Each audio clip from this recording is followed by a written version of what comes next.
Kiamat kapan terjadi, tidak ada manusia yang tahu. Hanya Allah saja yang mengetahui kapan terjadinya hari kiamat dengan pasti. Akan tetapi Allah Subhanahu wa taala dari Muaz bin Jabal radhiyallahu anhu qala Rasulullah la taqumu sa'ah, tak akan terjadi kiamat. Maksudnya tanda-tanda kiamat kecil. Hatta yab'atsallahu umara'a kadzabatan, sehingga Allah kirim kepada suatu negeri para pemimpin yang pendusta. Akan datang suatu zaman kepada manusia, obsesi mereka hanya tertuju pada urusan perut. Artinya ini tak peduli dengan apapun. Dan kehormatan mereka tertuju untuk ajaran Islam akan tercabut satu persatu. Ajaran Islam itu solat, puasa, haji, zakat, sedekah, jihad. Ini ajaran Islam. Ajaran Islam akan tercabut satu persatu.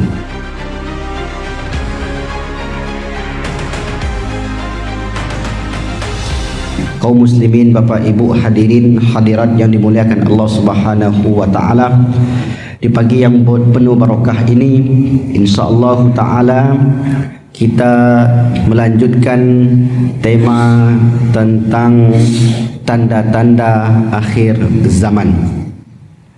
Tanda-tanda akhir zaman yang dimaksud ialah hal-hal yang berlaku di dunia ini sebelum kedatangan Isa Al-Masih, Imam Mahdi, Dajjal, terbit matahari dari barat dan seterusnya. Kiamat kapan terjadi, tidak ada manusia yang tahu. Hanya Allah saja yang mengetahui kapan terjadinya hari kiamat dengan pasti. Akan tetapi Allah Subhanahu wa taala memberitahu nabinya Nabi Muhammad sallallahu alaihi wasallam tentang tanda-tanda. Kalau tanda-tanda berarti hal-hal yang terjadi sebelum terjadinya peristiwa besar. Nah, tanda-tanda ini disebut dengan al-qiyamatu as-sughra, kiamat kecil, atau dengan bahasa lain akhir zaman. Maka hadis-hadis yang berbicara tentang akhir zaman sangat banyak. Para ulama menyebutnya dengan hadis-hadis eskatologi, hadis-hadis tentang akhir zaman.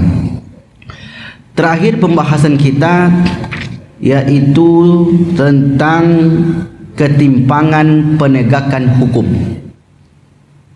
Jadi sesuatu yang akan berlaku nanti ataupun mungkin sedang berlaku adalah ketimpangan penegakan hukum. Kalau kita tengok dalam kitab-kitab yang berjudul Al-Fitan atau misalnya Asratus Sa'ah, tanda-tanda kiamat kecil, maka kita dapati dalam satu riwayat, yaitu riwayat Imam At-Tabrani dari Abu Hurairah, an Abi Hurairah radhiyallahu anhu qala Rasulullah sallallahu alaihi wasallam, yakunu fi akhir zaman, akan muncul, akan ada, akan wujud nanti di akhir zaman. Yang pertama, umara'u zalamatun. Umara' artinya apa? Umara' pemimpin, para pemimpin zalama, zalim, para pemimpin yang zalim. Para pemimpin yang zalim ini adalah para pemimpin yang tidak memperhatikan keadaan rakyatnya, memperhatikan dirinya sendiri dan tidak peduli dengan keadaan yang berlaku. Yang penting bagi mereka adalah kekuasaan. Umara'u zalamatun. Zalama dari kata zulmun, kezaliman, kegelapan. Ittaqutiz zulumat wa zulumata yaumal qiyamah. Takutlah kalian dengan kegelapan. Disebut gelap karena tak nampak mana yang jelas, mana yang terang, mana jalan, mana tidak jalan. Maka disebut kezaliman. Tidak terlihat olehnya ini benar, ini salah. Maka akan muncul nanti para pemimpin yang semacam ini. Yang kedua, wa wuzara'u fasaqatun. Wuzara' wazir. Terjemahannya adalah para menteri. Para menteri berarti pembantu. Pembantu daripada pemimpin tadi. Wuzara' bahasa Arabnya. Makanya kalau di Mesir atau di Arab itu Wazaratul Awqaf, wazir berarti menteri wakaf, menteri ini. Bahasa Arabnya wuzara, bentuk jamak daripada wazir. Wazir biasanya kalau ada wakaf, ada nazir, ada wazir. Nah, istilah wazir ini adalah sebagai pembantu. Wuzara'u fasaqatun, para orang-orang yang fasik. Fasik ini apa pengertiannya Bapak Ibu? Fasik ini tidak keluar dari Islam. Dia tetap Islam, tetapi perbuatan-perbuatannya penuh dengan kesalahan, penuh dengan dosa. Namanya fasik, orang fasik. Maka kalau orang fasik, seandainya dia jadi imam solat dalam kajian fikih, nanti bisa Bapak Ibu tanyakan ke Dr. Mawardi, hukum mengangkat orang fasik menjadi imam itu tak boleh. Ini secara fikih. Bukan berarti dia tidak Islam, karena fasik itu artinya orang yang pelaku dosa kemudian diangkat menjadi imam. Kaitan dengan solat. Nah, fasik di dalam kajian akhir zaman ini adalah para menteri yang mengurusi urusan rakyat tadi. Wa qudatun khawanatun. Sementara para qadi, nah qadi ini berarti yang berkaitan dengan penegak hukum. Penegak hukum yang memutuskan suatu perkara dan seterusnya adalah khawanatun, para pengkhianat. Maka itulah nanti yang akan terjadi. Terkumpullah Bapak Ibu perkara-perkara itu di satu mungkin kita menyebutnya instansi, satu tempat. Para pemimpin yang zalim, kemudian para menterinya dari kalangan orang-orang fasik, para qadinya, penegak hukumnya dari kalangan orang-orang yang pengkhianat, wa fuqaha'u, fuqaha ini faqih, terjemahnya adalah para ulama. Fa fuqaha'u kadzabatun, pendusta. Beberapa hari ini ada ustaz kita di Pekanbaru, namanya Ustaz Muhammad Ridwan Mei, yang membahas satu tema. Saya tengok banyak sekali flyernya, ulama su. Ada Bapak Ibu ikut? Ulama su. Ulama su itu kalau dalam kajian kita ini fuqaha'u kadzabatun, para alim ulamanya, tanda petik ya. Karena yang sebenarnya alim ulama itu tentu baik. Maka Imam Ghazali itu menyebutkan ulama rabbani, ulama yang betul-betul tegak di atas pendirian dan tak ikut. Nah, di samping itu ada istilah ulama Bani Israel. Di dalam Al-Quran itu ada ulamanya Bani Israel. Ulama itu a'immatu yahduna ilal jannah. Ada para a'immah, para imam-imam itu yang menunjukkan jalan ke surga. Wa a'immatun yahduna ilan nar. Ada yang menunjukkan kepada jalan neraka. Jadi memang sebenarnya baik, karena ulama itu adalah warasatul anbiya. Tetapi karena faktor tertentu, wallahu alam penyebabnya apa, sehingga yang baik tadi menjadi tidak baik. Maka disebutkan oleh Rasulullah SAW akan muncul nanti orang-orang yang disebut dengan ulama tetapi menggunakan keulamaannya di tempat yang salah. Dahulu pernah kita kisahkan seorang ulama yang pernah muncul di zaman Nabi Musa alaihi salam, namanya Bal'am. Bal'am ini adalah seorang ulama yang tersesat disebabkan pemimpin bangsa Kanaan yang terus menggoda, merayu dan membujuk untuk bisa bekerja sama. Terjadi dahulu. Bagaimana keadaannya akhir daripada kehidupan Bal'am ini? Famasaluhu kamasalil kalb. Perumpamaannya oleh Al-Quran adalah seperti seekor anjing. Intahmil alaihi yalhaz au tatruhu yalhaz. Jika engkau tinggalkan dia, anjing itu tetap dia menjulurkan lidahnya. Jika engkau bawa dia, tetap saja menjulurkan lidahnya. Faman adraka minkum dzalika zaman. Siapa yang sampai di zaman itu, kata Rasulullah, fala yakunanna lahum jabiyan wala arifan wala syurtiyan, maka hendaklah kalian jangan ikut-ikut. Artinya ketika orang berada di zaman itu, maka mesti menjaga dirinya. Nah, kita dahulu kita umpamakan Bapak Ibu, ketika sampai di zaman itu, orang yang berada di dalam kebenaran sekalipun dia tak bisa menegakkan amar ma'ruf. Ingat ya Bapak Ibu ya, seperti perumpamaannya kita sedang membawa kendaraan, lalu kemudian di situ ada truk besar, dari belakang motonglah bis besar sehingga mengambil jalan kita, jalan yang benar.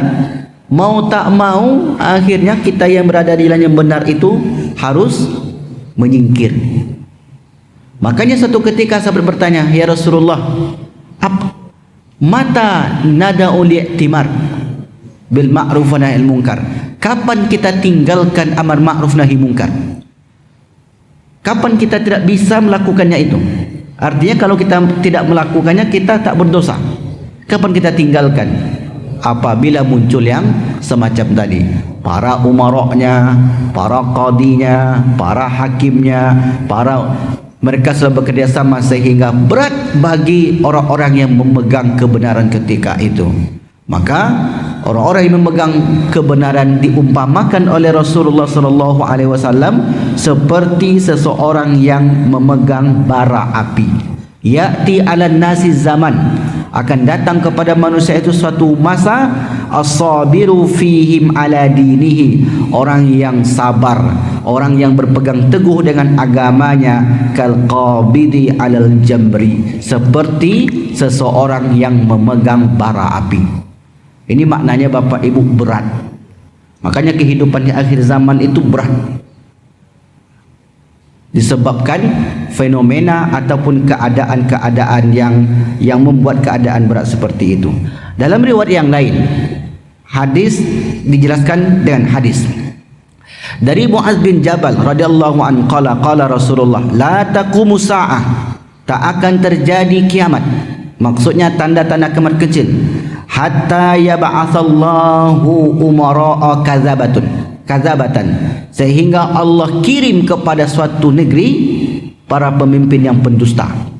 Kalau bahasa Inggrisnya para pemimpin yang panduto. Itu bahasa Inggris itu. Pendusta, Pak. Terang-terangan pendusta. Dan karena belum sampai mungkin ya. Karena ketika itu rasa malu sudah tidak ada, tercabut. Dari orang Islam itu tercabut rasa malu itu. Jadi walaupun dia berdusta, dia tak peduli karena sudah tercabut rasa malu. Saking parahnya tercabut rasa malu ketika itu, nanti hadis berikutnya kita jelaskan, seseorang yang melakukan perbuatan asusila, mereka tidak merasa malu. Contohnya, kalau zaman dulu ada perbuatan asusila, mereka masih bersembunyi-sembunyi, Pak, takut melakukan, takut ketahuan oleh yang lain, kena aib. Tapi nanti di akhir zaman, orang yang melakukan perbuatan asusila itu bukan takut, bahkan dia expose. Kebalikkan keadaannya. Seperti apa digambarkan oleh Nabi, mereka melakukannya seperti hewan-hewan yang melakukan di jalanan. Seperti itulah keadaan manusia nanti. Artinya perbuatan itu takkan hilang Bapak Ibu. Dari dulu sudah ada. Perbuatan tercela, perbuatan asusila, perbuatan fahisha itu sudah ada. Tapi dulu orang malu, ingin tak tahu, ingin dia sendiri saja, karena mungkin suatu saat dia bertobat. Tapi suatu saat disebarkan, bahkan diekspos. Hari ini kalau kita tengok mungkin di media, tanpa ada rasa malu. Begitu yang dijelaskan oleh Rasulullah SAW. Umara'u kadzabatan wa wuzara'u fajaratan, dan para menterinya bahasanya fajara. Fajara itu artinya para penjahat. Itu artinya. Wa umana'u khawanatun, orang-orang yang dianggap amanah itu adalah orang-orang yang penuh khianat. Wa qurra'an, tadi disebut fuqaha. Fuqaha adalah ahli fikih. Ini qurra' para pembaca Al-Quran, berarti orang yang paham Al-Quran. Wal qurra'a fasaqatan, orang-orang yang fasik. Seperti apa gambaran nanti di akhir zaman? Orang membaca Quran, tetapi nilai Al-Quran itu tidak muncul dari dalam dirinya. Memahami Al-Quran, tidak muncul dari dalam dirinya nilai-nilai Al-Quran. Simatuhum simatur rohban, ciri mereka itu persis seperti ciri orang-orang Yahudi dahulu, para rahib Yahudi. Para rahib Yahudi seperti apa yang digambarkan Al-Quran? Al-Quran menggambarkan yuharrifunal kalima ammawadhi'i. Yuharrif, mengganti-ganti, mentahrif, mengubah-ngubah hukum-hukum yang sudah Allah turunkan kepada Bani Israel. Hukum halal menjadi haram. Itu yang dilakukan dahulu oleh para rahib di zaman Nabi Musa dan sesudahnya. Nah, para ulamanya nanti di akhir zaman juga akan seperti itu. Akan mengubah hukum yang awalnya mungkin itu adalah hukum yang salah menjadi benar. Untuk apa? Untuk mendapatkan kepentingan. Walaisa lahum raghabatun aw qala laisa lahum ra'batun. Tak ada rasa takut sedikit pun dalam diri mereka. Berikutnya an Abi Umamah qala Rasulullah sallallahu alaihi wasallam sayakunu fi akhir zamani suratatun yaghduna fi ghadabillah wa yaruhuna fi sakhatillah wa fa iyyaka an takuna min bitanatihim. Di akhir zaman akan ada para penegak hukum yang datang dengan kemurkaan Allah dan kembali dengan kemurkaan Allah. Berarti hadis ni banyak sekali Bapak Ibu, penguat dari satu hadis ke hadis yang lain. Fa iyyaka an takuna min bitanati, maka hati-hatilah agar engkau tidak menjadi kelompok mereka. Maksudnya adalah di situ kita diwanti-wanti oleh Rasulullah jangan sampai ikut. Kalau tak mampu menegakkan amar ma'ruf nahi mungkar, maka jangan sampai kita ikut-ikutan. Maka agar tidak ikut-ikutan, bekalnya adalah ilmu pengetahuan. Baik. Yang berikutnya, tema berikutnya adalah tercabutnya sifat malu. Hilangnya sifat malu dalam diri manusia dan orang-orang Islam. An Abdullah ibn Amr qala Rasulullah sallallahu alaihi wasallam la taqumu sa'ah, tak akan terjadi kiamat besar. Artinya akan datang tanda-tanda kiamat kecil hatta yatasafadu fit tariqi tasafudal hamir. Qultu inna dzalika lakainun qala na'am la yakunanna.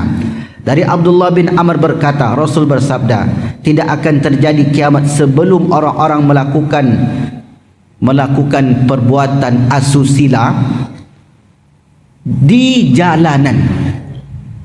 Maksudnya jalan di terang-terangan, seperti perbuatan seekor keledai. Yang berlaku ketika itu, orang yang mengetahui tak mampu untuk berbuat Bapak Ibu, tak bisa mencegah.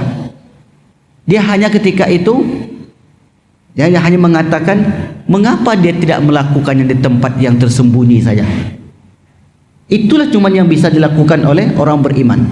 Kalau dia tegakkan, ini analisa kita ni Bapak Ibu, kalau dia tegakkan, maka bisa jadi terkena pasal kebebasan berekspresi.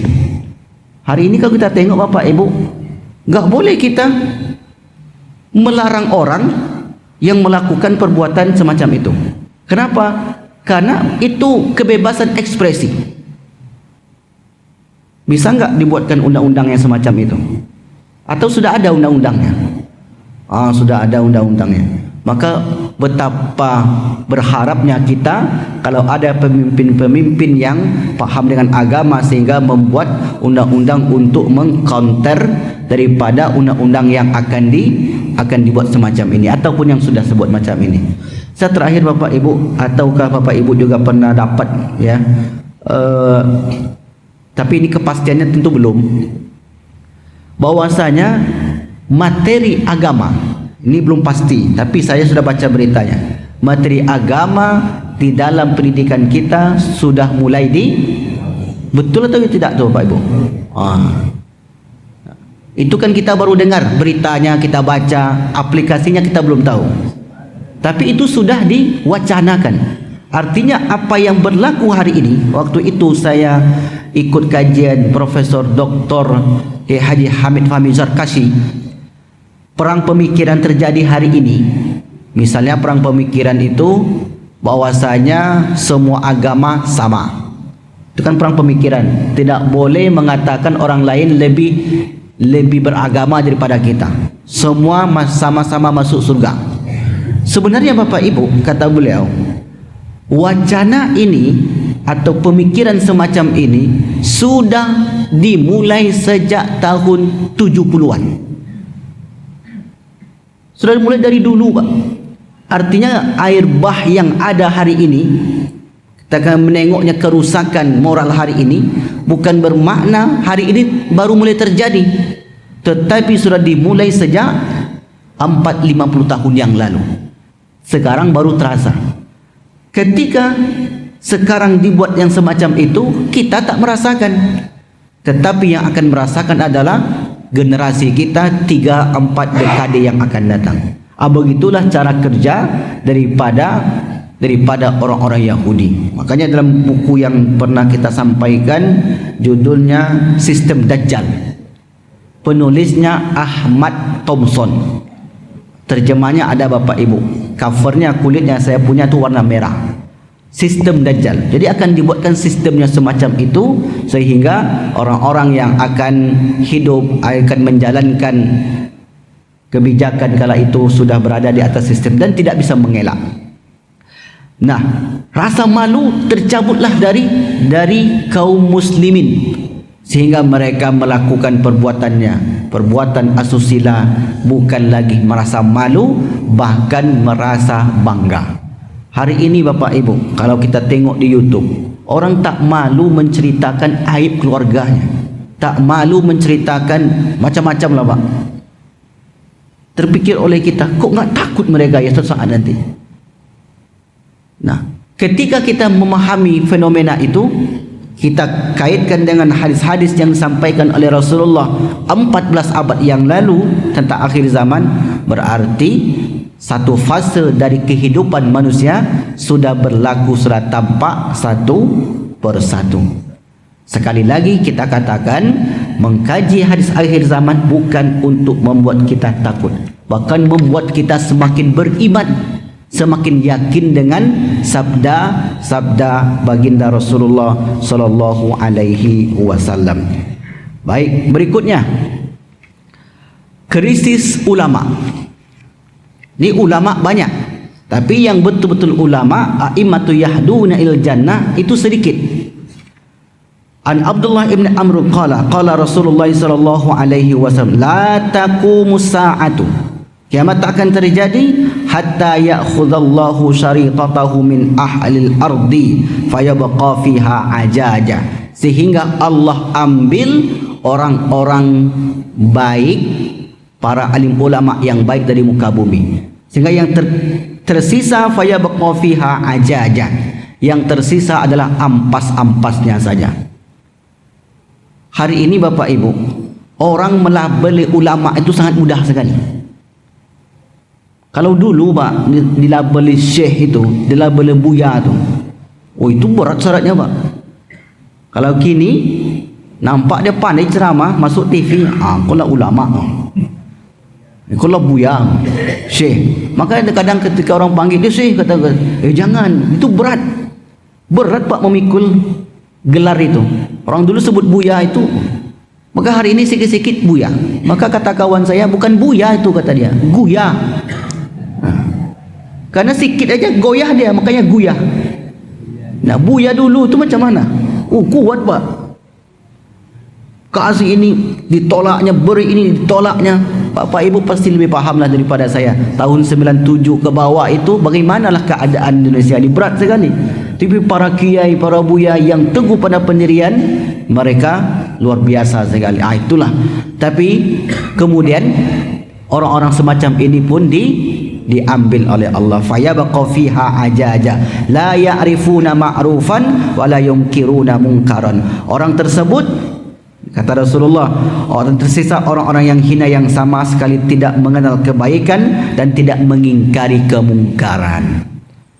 Kalau ulama dahulu, apa yang dilakukan oleh Imam Nawawi, Imam Nawawi ini diminta oleh pemimpin ketika itu untuk memberi sebuah fatwa untuk mendukung, menyokong kekuasaannya.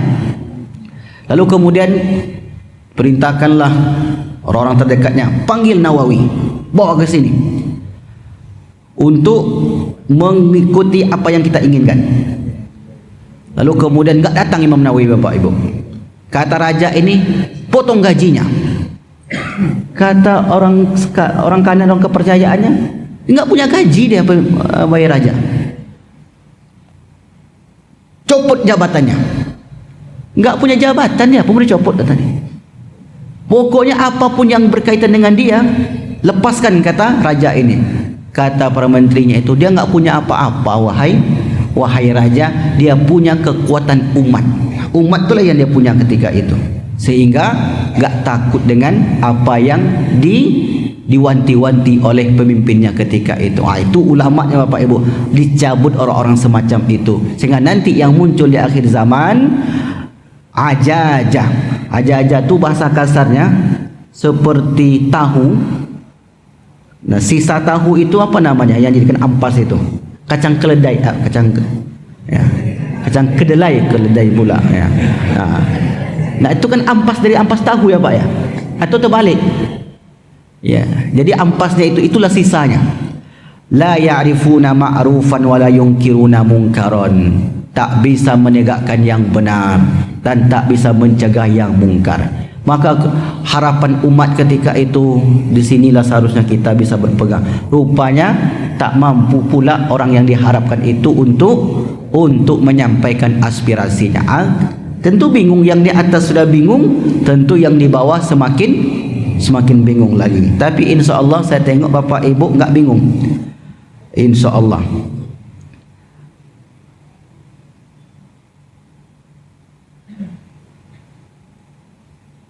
Apa kata Imam Al-Qurtubi? Nah, semestinya orang beriman itu kuntum khairu ummatin ukhrijat linnas ta'muruna bil ma'ruf wa yanhauna 'anil munkar.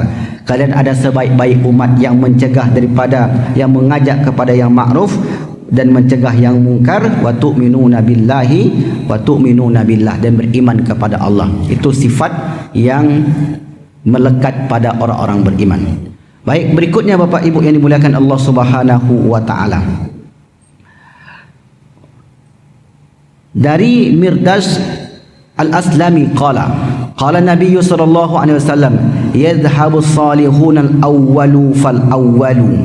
Orang-orang baik itu, orang-orang alim itu akan hilang sedikit demi sedikit. Hilang di sini ada dua makna. Hilang meninggal, hilang tidak bisa menyampaikan aspirasinya. Penjara itu maknanya ada dua, Bapak Ibu. Ada yang fisiknya di penjara, ada yang ilmunya di penjara. Kalau fisik di penjara Buya Hamka, apa yang terjadi Bapak Ibu? Keluar tafsir begini, ilmunya luas. Banyak ulama semacam itu. Tapi ketika ada orang bebas, sesungguhnya dia terpenjara, terkekang. Yadhhabul awwalu fal awwalu. Sehingga ketika orang semacam ini tidak mampu juga berbuat, terhalang untuk menegakkan yang ma'ruf. Wa yabqa khufalatun ka khufalatis sa'ir au tamar la yubalihimullahu balatan. Yang tersisa adalah orang-orang yang kualitasnya seperti ampas gandum atau kurma, dan Allah tidak memperdulikan mereka. Allah tidak peduli dengan orang-orang yang semacam itu. Abu Abdullah mengatakan khufalah disebut juga dengan khusa atau ampas atau dadak. Dadak yang sisa, kalau menampi beras itu ada dedaknya. Itulah disebut dengan sisa tadi. Bapak Ibu yang dimuliakan Allah Subhanahu wa taala. Hadis riwayat Imam As-Sulami. Sayati 'alan nasi zaman, ini tanda yang lain, akan datang kepada manusia itu satu zaman, himmatuhum butunuhum.